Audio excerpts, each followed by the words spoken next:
for all of you, this budget amplifies in the back that this is what makes that supported. Okay, so we don't need to use that in case. You don't need it, yeah.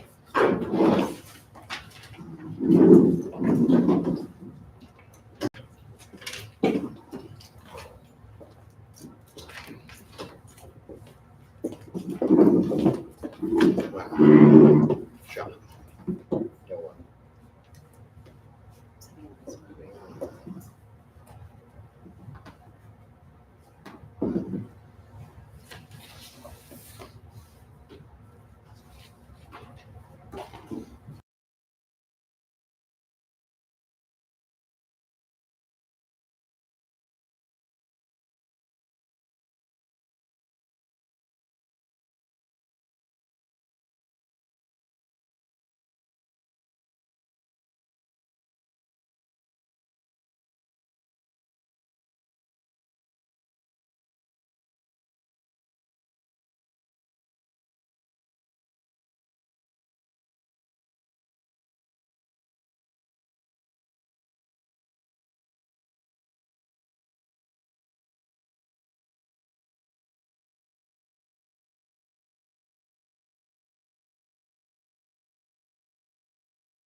We're going to get started, Betsy.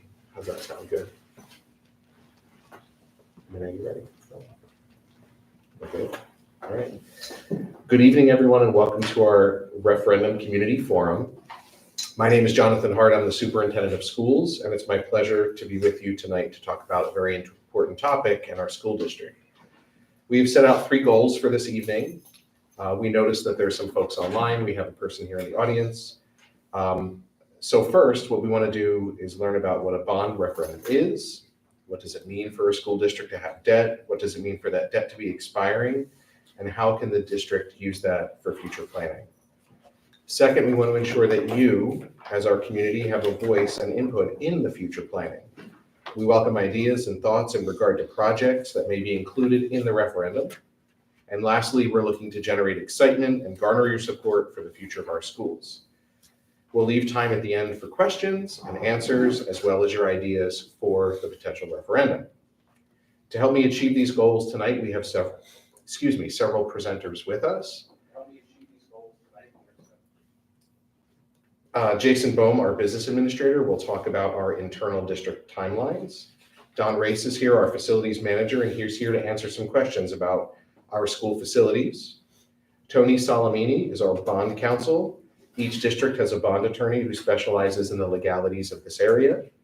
We have 2 representatives from Settembrino Architects, our architect of record. Both Kevin and Rita Settembrino are here, and they've begun conducting building walkthroughs over the past couple of days. So at this time, I'd like to turn the program over to Tony to talk about a bond referendum. That way advances the slides. Thank you, Dr. Hart. So as Dr. Hart indicated, our job is to basically take a district through all the legal aspects of a bond referendum and then hopefully subsequently issuing the debt. A school district is a little unique whereby there are only certain mechanisms where a school district can borrow money. And one of those mechanisms is to have a referendum. And basically what a referendum is once the board does a facilities assessment, which your architect is going to talk about later on this evening, the board will then propose a question to the voters. And in that question, it will authorize the issuance of debt and will authorize certain projects to be financed with the issuance of debt. We always get from districts can't just walk into a bank and borrow money. So a bond referendum is one of the viable options to actually borrow money to do a project. And here are several of the reasons why a school district does a bond referendum. A school district has their general fund operating budget. That budget is mostly for salaries, benefits, and general operating expenses on a yearly level. Most districts have a very hard time fitting in capital projects. A bond referendum allows the board to go outside of that general fund and to issue debt to finance long-term capital projects. One of the benefits of this is it allows the board to finance those projects over the useful life of those projects, whereby everyone that will have the benefit of that project over the next 20 years or so will pay their equal share of the cost of the project. Also, too, we talked a little bit about the general fund. Both the payment of principal and interest for bonds is outside of the general fund in that debt service fund. So it doesn't impact the education and doesn't impact the board's 2% tax levy cap. The Department of Education has a program where school districts, once they identify the projects, the architect will submit project applications to the DOE, and they'll come back with whether or not the projects are eligible for aid. If a district is eligible for aid, a district can receive up to 40% of the cost of both the principal and interest of that project towards aid. So a community like yours that doesn't get a lot of state or federal aid, here's an opportunity to get some money back that we all pay as New Jersey taxpayers to come back to your district in the form of aid. If you guys paid for a roof, for example, out of your general fund or out of your capital reserves that you've saved, you'd pay 100% of the cost. With a referendum, you'll pay between 60 and 66% of the cost of that project based on getting aid. There are certain dates where a school district can ask a bond proposal question during the course of the year. It can either be at your annual election in March or at one of the 4 special election dates on the screen, either September, December, January, or March. And that really depends on several factors: the board's existing debt, when the project wants to be financed, when your architect is able to do the facilities assessment. When we first meet with the district and we start talking about a referendum, there are several factors we consider on the financing side and certain factors we consider on the project side. One is, does the district have any existing debt or expiring debt? And that's one of the reasons why we're here with your school district, is your school district does have debt falling off, which we always find is a great opportunity for districts to issue new debt, because then potentially you can finance large-scale capital projects for either no tax increase or potentially even a tax reduction if you stay below your existing debt. We also talked to the district about their facilities, what their facilities needs are, and your architect will explain that tonight about what work they've started to do, analysis with regards to your facility to determine whether or not it makes sense for you guys to go for a referendum and potentially what projects they're considering.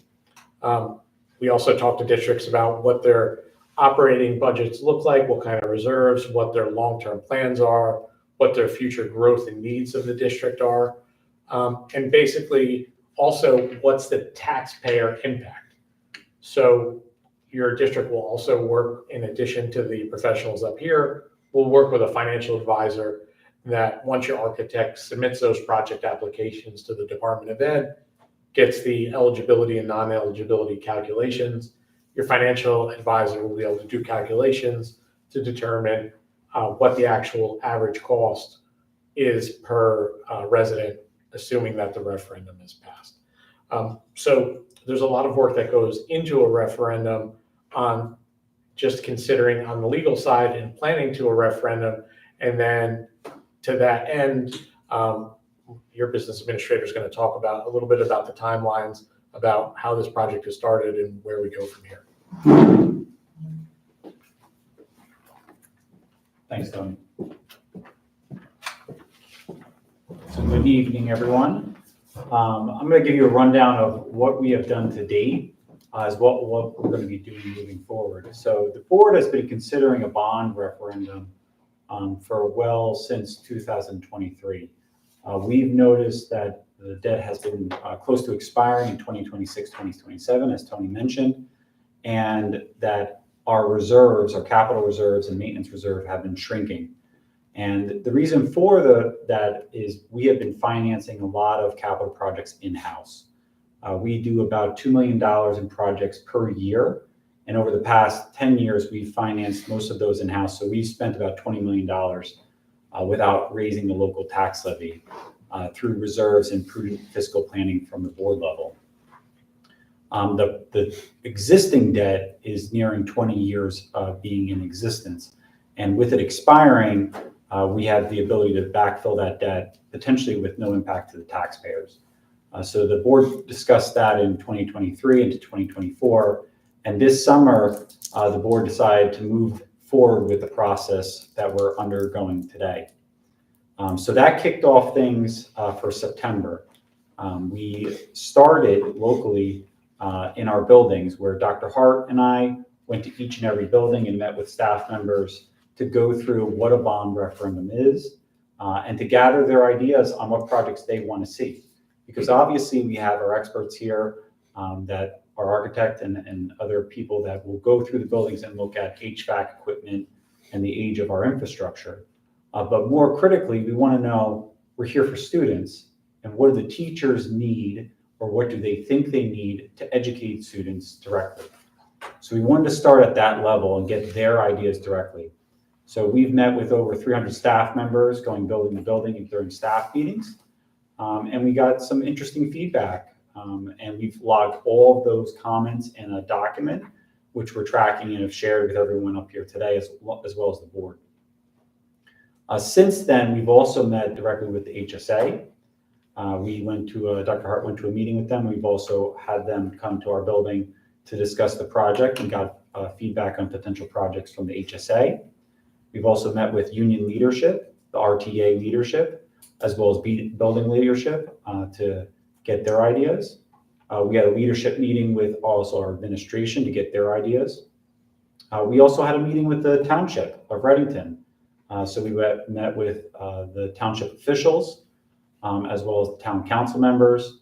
We've also met with the heads of police and fire and talked to them about what they might want to see happen in our buildings. Because if we undertake a referendum, this will impact things for the next 2 decades. So we want to make sure that all stakeholders locally have input, which is also the purpose of tonight's meeting, to make sure that the general public has input. Currently, we're at a stage where our architect is doing walkthroughs to each building to go through and look at critical needs such as paving, HVAC, as well as other structural age of equipment that we may need to replace. And also during that time, he and she are talking with staff that might be in the building to see what their thoughts are. They've talked to the music department, G&T teachers, and other staff to get their feedback directly. So we've met to date with probably well over 400 people. After tonight, we're going to be having a public board meeting next Tuesday, December 10th, to give a similar presentation to the public as well as the board to discuss the results of this meeting and start discussing what capital projects we might be undertaking or considering in January. The board committees will meet in January multiple times, as well as potentially February, before a potential vote on what projects would be included in the referendum. So we're hoping to get ideas this month, so that way we can cost them out and the board can make informed decisions in January for a vote in February. The reason why we need to vote in February internally is because we need time to develop all the back-end documents to send to the state offices, which our architect will go through shortly. But eventually we're going to have a ballot, and currently we're targeting September of 2025. If the board decides they need more time to go through the potential projects, we may push that to a later date, but our goal right now is the September 2025 project vote by the public taxpayers. So we've done a lot of stakeholder collaboration. I went through most of the people and groups that we've met with, but tonight's event and the board meeting next Tuesday, the goal is really to get public input. We've gotten input directly from the HSA, as well as the township, multiple township departments, union leadership, local administration, teachers, bus drivers. Every single aspect has been considered to date, but we really want to know what the local community feels and what they want to see that we may have not thought of. And at this time, I'll turn it over to Kevin and Rita to go through some aspects of what they're going to be doing in the next couple of months.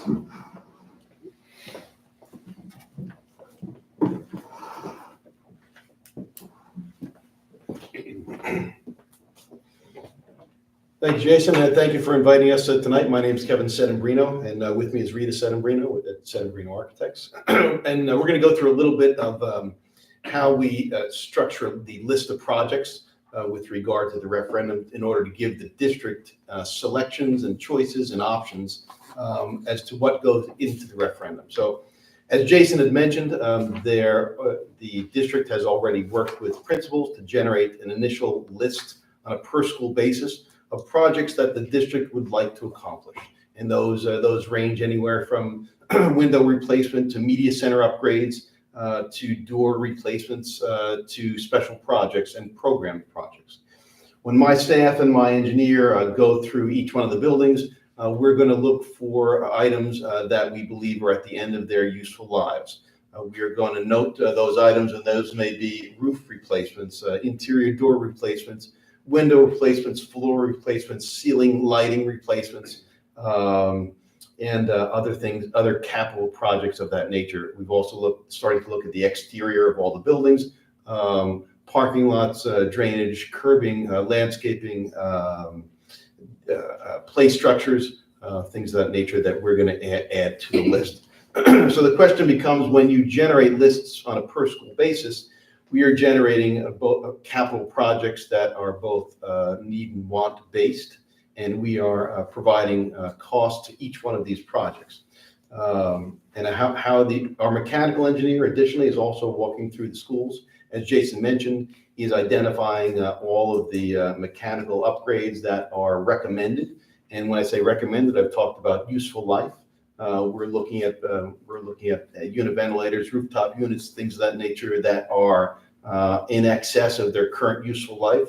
We'll make recommendations to the Board of Education and the administration for replacement of these items and costs to match as well. So when we're complete with our walkthrough, we will have generated a list of projects that are recommended projects from our office and my engineer's office, and program projects that the district would like to achieve.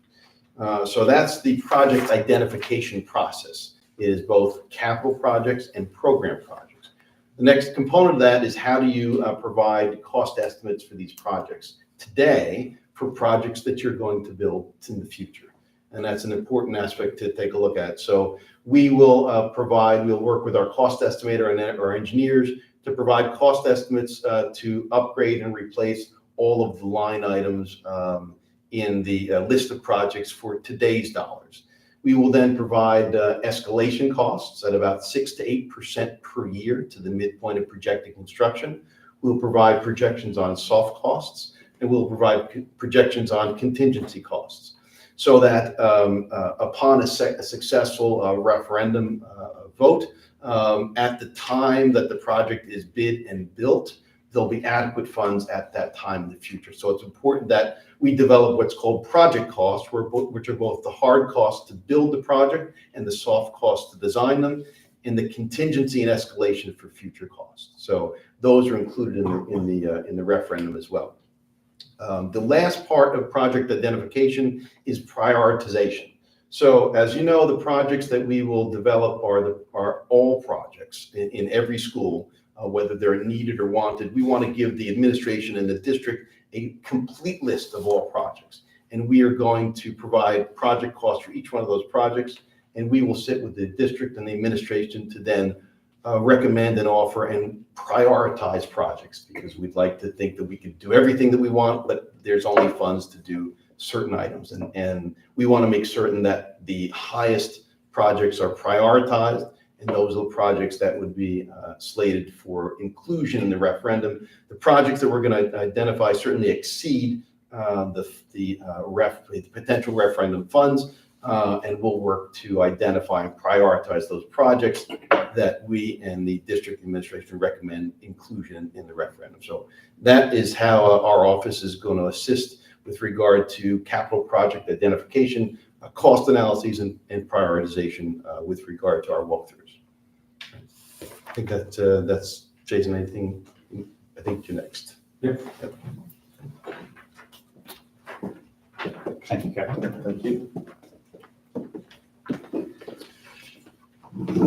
So the nice thing about this whole process is, besides talking to all the stakeholders and getting input, at the end of the day, we're going to have ideas. And those ideas are great to have. We may not be able to do all of them, but we'll have ideas from all levels of what people want and what they want to see for the future of Reddington Township and the students, so they can succeed long term. And as Kevin mentioned, there'll be priorities, and we'll need to make sure that we can accomplish as much as we can. But for the ideas that don't make the referendum, we plan to have that included in our long-range facilities plan, as well as in-house documents and tracking, because we do a significant amount of projects. Don Race is here this evening, facilities manager. Him and his team have done probably around 20 projects or more in-house every year, working directly with principals to upgrade things such as staff lounges, water bottle filling stations, and these other types of projects that staff recommend that may not be large scale, but they want to see done, and it benefits everyone. So if we're able to get creative with financing outside of the referendum, or potentially long-term save enough money to do outside of the referendum, we can accomplish these types of projects. What the Board of Education is tasked with is taking the priorities that we are going to present to them, and ultimately they will be deciding and voting upon what makes it in or not. That is anticipated right now to be for a February vote, but there'll be board committee meetings on this in January in particular. We've been meeting regularly in board committees since September on the referendum as a standing item, which are available in public meeting minutes if you go to our website under board agenda. At the end of the day, the taxpayers are going to vote on this. And our hope is that over the meetings that we've held and future meetings that we will hold, that we will present a list of items that will hopefully be successful in a public vote. The public vote is required to pass in order for us to do the projects. And right now that's scheduled for the end of September. If you need help registering to vote, I can help you do that. And I'm in regular contact with Mary Melfi, the county office. Once it passes, there'll be some time that we may need to go out to bid for certain large projects, but there'll also be smaller projects that we might be able to use a state contract or an ESC or a cooperative, or team up with the municipality to construct, which means that construction could happen relatively soon for certain projects, and for other projects may take a little bit longer in time and duration. Our architect will be critical for all of those things, because not only do they do all the paperwork required for the submittals to the state to make sure that they conform to state law, but also they oversee construction, and their work throughout the state and knowledge and working relationship with the vendors makes us have very strong results that are timely compared to other districts. So we're very thankful to have them. And I think that reflects in the work we've seen done in the past 4 years that have totaled about $8 to $9 million worth of projects they've overseen. So say you want to learn more. We have a referendum website. It's on the front page of our website. If you go to the quick links on the right side, you'll see something that says referendum. The link is also in here, and there's a scan document. So if you want to scan the QR code, it'll bring you right there. We have handouts as well that will be available at the meeting tonight, as well as at the board meeting. Most of the questions that we've talked about, our answers are in there, but we'll be adding to them based on what comes out of this meeting. And then just ways to contact the district with a question or a thought. So I've had people email me directly. I've had about 20 people email me directly so far. I've had a few people email me on the referendum website, and I've had people call me. So really, I take any idea, I put it in the list. We have over 150 ideas right now, just from staff and administration, as well as the township. That is without the walkthrough. So I anticipate that we will have probably over 250 potential projects for the board to consider. So the prioritization of those projects is going to be critical based on age and needs of what the students involved. But we want to hear your ideas because we want to make sure that they're considered and included. So please feel to reach out to us. And I appreciate all your time this evening. A copy of this presentation is going to be online, as well as this recording. You can always reach out to us. And at this time, I would like to turn it over for if there's any thoughts or questions or feedback on potential referendum from the audience, as well as online.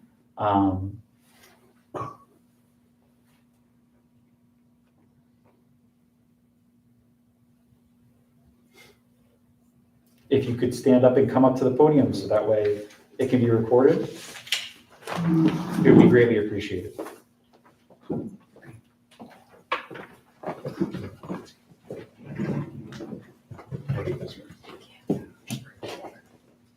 Thank you, Jason. I just want to thank you and Don for all the excellent work that you do for our schools and our facilities. It's all just fabulous and appreciated. I think my question is and it's a very simple one. When does the door close for ideas, and what's the timeline for that project identification and prioritization? Is that before the next board meeting, which I think is next week, or does it float later into the month and into the start of the year? So we will be collecting ideas probably for the remainder of this month, and potentially a little bit longer, depending on what comes up when we start prioritization and board discussions. Knowing that we already have probably around 250 ideas, the odds of a new idea being submitted after the month of December is probably not going to be something we haven't already considered with meeting with over about 350, 400 people so far. But I would encourage people to submit their ideas. The key aspect is we need to cost out the idea. And our architect is currently doing walkthroughs as well as taking measurements to make sure that if an idea is submitted, they can identify which room that would go in and potentially what the cost of that would entail. So there is some back-end work that needs to happen before the board committees start looking at the prioritization. That committee meeting, the first one is scheduled for early January. So the ideas that are submitted preferably would be submitted in December, if possible, before winter break. So they'd be costed out for that meeting and then brought to the full board committee in January for consideration. If the board's going through these 250 ideas with costs and they think they may need more time, we can always delay the September vote to be a later one, because there's 5 other potential dates that are available besides this September. You also have November and so forth. So it's really going to be up to the board on how quickly they look at those projects. But if something came in late that was a very creative idea that we thought might be an urgent need, obviously the board would consider that. I mean, they consider things all the time, but they focus really on what's best for students and safety first. So that's getting high on the prioritization list. And then they move down from there to it's more needs and what's good for students, and then more to wants. So we anticipate that the needs are going to take more than the wants, but we're hoping to get a few wants in there. Thank you. I just want to add something for you too, Betsy. We're encouraging folks to submit whatever ideas they have, because even if the window closes, as Jason said, at the end of the month, and it may not be included in the referendum, what's helpful for us is to know what our staff and our community wants to see out of our buildings and facilities in the future, and that could maybe go on a potential capital project list for the future. So even if it's after the deadline, right, for the self-imposed deadline that we have. We want to hear the ideas, because what we're doing is we're curating this list to put on our long-range facilities plan, as Jason mentioned, and to do projects in the future that may be capital reserve projects. Thank you. Thank you. You want my idea? Yeah. Come on up. And I see we have some questions online. Hello. So I haven't seen the 250 line item list, so apologies if this is a duplicate, but I have two very active athletes in the district and very accustomed to traveling to some of the other schools in the area and checking out their facilities, and just recognizing that the Reddington fields are not always as advanced as they could be. So my thought was that perhaps modernizing some of the athletic fields and some of the facilities there, both to protect the safety of the athletes, but also to attract, I know that we can book various activities at these games or bring games into these facilities. I know JP Case often sells out their fields for various tournaments and whatnot. So just looking at, is there a way that we can invest money into our facilities that benefits our students while also perhaps raising money and getting some turnover and a better utilization of the space over a time when students aren't using these facilities. So that was my thought. Thank you. Thank you.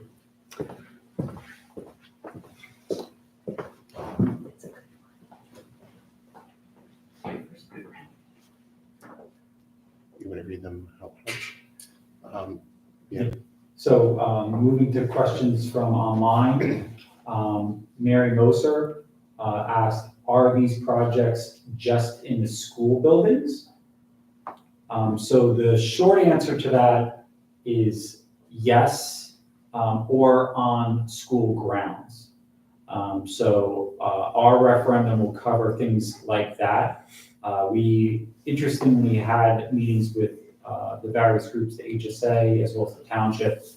And a lot of the meetings with the township center around opportunities for us to do joint things with them, which is fantastic. So we interact with their police department regularly, their fire department, DPW. We share a lot of resources. They've been a really great partner, and we thought about a lot of different ways we could partner with them to enhance what is available to taxpayers and also reduce redundancies. So that way we're sharing resources to optimize. So unfortunately, some of those ideas would not qualify for what we're looking at for a referendum because they would be off-site from our facility locations. But then there's been thoughts about what if we did some things that they were considering or other people are considering that we bring onto our property that they could benefit from, which would also incorporate recreation, which was something we just mentioned. So all aspects of those things have been considered, but yes, on building grounds is the top. Any other thoughts? Yeah, buildings, grounds, playgrounds, anything that is on our property could be potentially added to the project list, including athletic fields, concrete, paving, curbing. That's all potential projects. Second question from online, Carol Hampel. Will the full list of projects be available to the public? Does the public have any input into prioritization? Well, I can start with that. So we actually started our categorization based on needs and wants. So a lot of our feedback from the groups we met with, as well as the people, we've asked them to put it in needs or wants bucket, knowing that there may be less projects that are in the wants that make the final list versus the needs. So that was our first aspect. We asked people to categorize that, and actually just got an email this evening from our art department with needs and wants for specific buildings. So that was the first aspect of prioritization. and the input from various stakeholders. Will a full list be available to the public, and does the public have input for prioritization? I would encourage you to reach out to the board as well as us on what you would want to see prioritized. We are definitely going to be discussing this in public next Tuesday. I would encourage you to come then and voice your opinion on what you want to see prioritized. The feedback when we met with those stakeholders, they certainly prioritized what they want to see, and we made note of that. And certain groups, when we meet with them, want certain things prioritized, so we are aware of those things. And the full list, obviously, anything can be shared, and these documents are a public record. So our long-range facilities plan, all those projects are fully available to the public once they're finalized. Our internal list of potential projects, as long as they don't pose a security risk, are publicly available. And all of the projects that are considered would make it into committee minutes, as well as be shared in a future public presentation. So the projects are going to be conveyed to the public at many times between now and next September. I'll mention one other thing in relation to Carol Hampel's comment. The other thing that will be made available to the public too, granted we have this list of projects that sounds very lengthy the way Jason's described it. I don't know if we've scrubbed the list for duplicate items. So there may be things that are already duplicative that are on the list that we've just taken any idea, we've dumped it into a list. So it may not be as long as maybe we're making it sound at the end of the day. And it could be feasible that the items that are on this list, while many make it into the referendum, some may not. But as we've mentioned earlier, it's going to be on our long-range facility plan, which is a public document. So once that's updated, that becomes a document that's shared with the public. And I think a very nice result of everything that we're doing right now in garnering support and hearing ideas for the referendum is this is the opportunity for the public to give their input, and whether it makes it in the referendum or not, it remains on a list on our long-range facility plan and or a wish list that the district administration has for future capital projects as well as future maintenance projects too. Back to Mary Moser, or does it include outdoor projects too, such as field improvements, playground equipment? I think we answered that question. It does include that. I'll say one of the groups that we've met with really desires playground enhancements at Three Ridges and White House. I think we've met with multiple groups, 3 or 4 internally over the past year, 2 years, that heavily want new playgrounds at Three Ridges and White House. Not only are those playgrounds extremely old, but Don Grace and his team has been trying their best to make sure that broken equipment is replaced, as well as done from a safety perspective. So our goal is to keep those things safe, but as they're aging, as you see with other playgrounds, eventually you can't just keep replacing parts. Even where you put bolts into rust away and you're bolting into nothing. So at some point, we're going to need to fully replace the playgrounds. We did a brief enhancement to the playgrounds recently to try to bridge the gap, but I anticipate we would need to replace both of those playgrounds in the next 5 to 7 years, and would certainly make any long-range facilities plan. But any field improvements, playground improvement grounds is certainly possible. Christina Garcia, with so much sickness going around nowadays, it would be great to have air filtration and cleaning so kids could be healthy at school. I certainly make note of that, and I think that came up a lot during the pandemic. I mean, Don, I don't know if you want to just touch base on some of the things we've done in the past 5 years. We're still doing COVID code protocols and cleaning inside the buildings. As for air filtration, it's definitely something as we're looking at, replacing aging, rooftop and HVAC units. Definitely filtration would be considered in those units as well. Kristen Fuchs, if a project is not included in the referendum, could additional fundraising take place to fund specific initiatives? The short answer to that is yes. The district is very aggressive about applying for grants. We get grants from every source that we can try to get from, not just local fundraising, because local fundraising is great and it can sometimes achieve, thousands of dollars, maybe tens of thousands of dollars. But a good example is Sustainable Jersey. Over the past 5 years, we've probably received close to $40,000 from that in terms of grants that have been projected by the staff and applied for by the administration. We've also received bank grants from our local bank, up to $5,000 that have done for gardening. We also had a fundraiser for, based on the Green Committee, that we did detention basins and actually had students planting, which was nice and then built into the curriculum. So we encourage local fundraising, but really, we say, what can we do to double or triple what we're fundraising locally? With one project that we fundraised, we were able to generate about $16,000 to $17,000 with other grants and still fundraise $6,000. So we had about $23,000 in funds for that specific project. So it goes to show you, see what's out there. What grant can we apply for? We'll apply for it as long as the Board of Education allows us to see a project to fruition.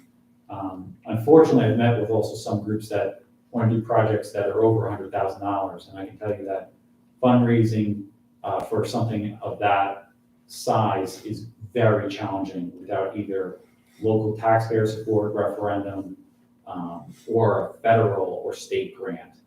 A good example of that is playgrounds. Playgrounds can cost up to $250,000 to $300,000 for a full replacement. One piece of playground equipment could be $15,000 installed. So if you think about just a swing set that has 4 seats anchored into the ground, that may cost $10,000 to $15,000. So fundraising is a great for small projects. For large projects, grants or local taxpayers or other initiatives would probably be necessary. You want to? I don't know if anyone else has Anybody comments else? on grants. Carol Hampel, I'm sure playground equipment has been mentioned, and I vote yes for that. Well, I appreciate your support. Make sure you're registered to vote, and you mentioned that to other voters that you know. Yes. Carol Ann Sherwood, sorry if this was discussed. Will you be trying to divide money evenly between the schools, or would it be as needed around the district? That's a very good question. I would start by saying not all schools are created equal. We have our oldest part of White House School over 100 years old, and our newest school is 25 years old, and some of our additions are 20 years old. I think in talking with the architect, I think that the priority list for the projects will be based off of health and safety needs, facility upgrades that are required because the mechanical equipment may be coming to end of life, and then we'll prioritize in that way. And that just might not be exactly even among all buildings. So I don't know if we can say that we will do our best to divide the money evenly among all buildings, but what I would say that we will be sure not to do is not to create an inequity between buildings. We're not going to, put a playground in one building and not in another building. We won't add air conditioning or replace air conditioning in one building and then not in another building. So we're not going to create an equity. I'm just not sure that we can divide the money evenly just because of the sheer size of the facility and the varying ages of the facilities. I don't know if there's anything. I think Okay. And just to mention about HVAC as well, a prime example of what the board does is we applied with Don for a direct install grant through an energy BPU grant through the state of New Jersey. And the state of New Jersey paid 80% of the cost of the replacement of LED lights, but also HVAC upgrades. So based on the age of the units and the ability to make them more energy efficient and cycle, as well as replacement, we were able to replace and enhance HVAC units, but as well as lighting, which not only saved the district hundreds of thousands of dollars because the state paid for it, but also we were able to upgrade things that are increased safety for the kids and the staff, and as well as LED lighting, which lowers our utility bills, which also helps our general fund budget to be able to support the programs for the kids. So I just wanted to make sure that that was mentioned as well. Jason, just to add to the direct install benefits, so, you know, although the state does pay 80 cents on the dollar for all the furnish and install costs, your operating costs for those rooftop units are substantively lower. And just to put a percentage value on the LED costs, when you switch from tubes to LED, you save more than 50% of the operating costs on a per light basis. So it's fairly substantive for a small amount of district investment. Question from Amanda Di Tomaso. Will this video be recorded and available to share with relatives and friends in the district to make sure others see it? The answer is yes. So this is live tonight, but we are recording it. It will be on our website. It will also be on the referendum website, as well as we'll have future meetings also recorded that you can share. The presentation's already on the referendum website, but I'll be making a section that just basically says like videos and presentations, so that way it's easy accessible moving forward. And the most important thing is with this is not only just the ideas from everyone, which some great ideas tonight, but we're trying to generate excitement on what we may potentially do for the next 20 years. And we hope that you will share this video or at least talk with your neighbors.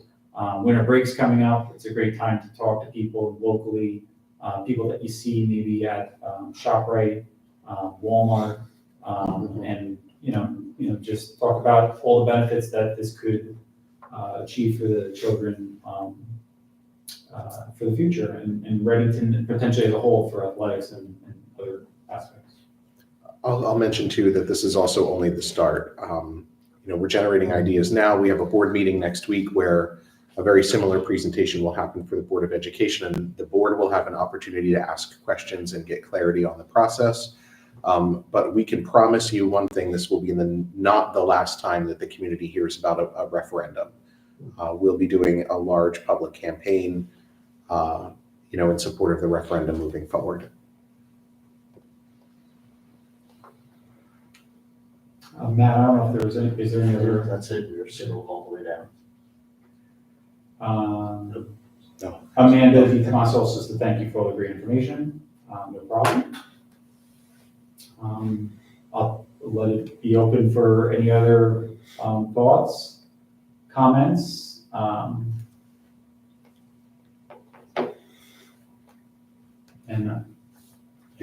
You're good. And I'll turn it over to Dr. Hart, for last thoughts. Just concluding thoughts.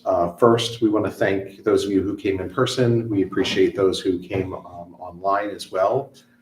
This is a good start for generating ideas and starting our discussion about the referendum. Know that the Board of Ed will talk about this again next week, and they'll be asking some questions and talking about this publicly with both Tony and Kevin. I think will also be there as well. And like I mentioned, this will not be the last you hear of referendum. We're going to be very excited to give you the project list to present to the public the vision and the future that we have for the district, and stay tuned for that coming in the winter and into the spring as well. But thank you all for attending. Very much appreciated. Enjoy the evening. Have a nice evening. Thank you for coming.